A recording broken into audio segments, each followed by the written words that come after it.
Hello guys, আজকে হচ্ছে আমার বোনের বার্থডে। তো বার্থডেতে ওকে তো কিছু গিফট দিতে হবে। তো অনেকদিন থেকে ও বলছিল দিদি আমাকে একটা বক্স কিনে দিবি, ওই পেন রাখার যে বক্সগুলো হয় না, মানে পড়ার জন্য। তো আমি বলেছিলাম ঠিক আছে, আমার পয়সা হলে আমি তোকে কিনে দেবো। তো আজকে ওর বার্থডে, যার জন্য আমি ওর জন্য একটা সারপ্রাইজ গিফট এনেছি এইটা। তো ওকে আজকে আমি এটা দেবো, ও এখনো জানে না যে ওর জন্য এটা আমি কিনেছি। ঠিক আছে, চলো যাওয়া যাক। বনি, ওই তোর জন্য একটা গিফট এনেছি। আগে হ্যাপি বার্থডে বলি, তারপর তোর হ্যাপি বার্থডে। ফোন ঘন্টাটা বন্ধ কর,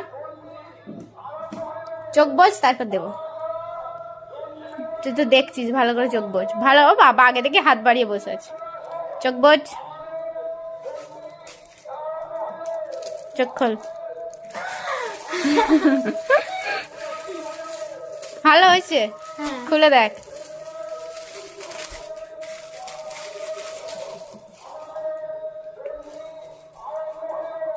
এই গিট্টু নিবি না? পছন্দ? ঠিক আছে, টাটা করে দাও। Tata guys.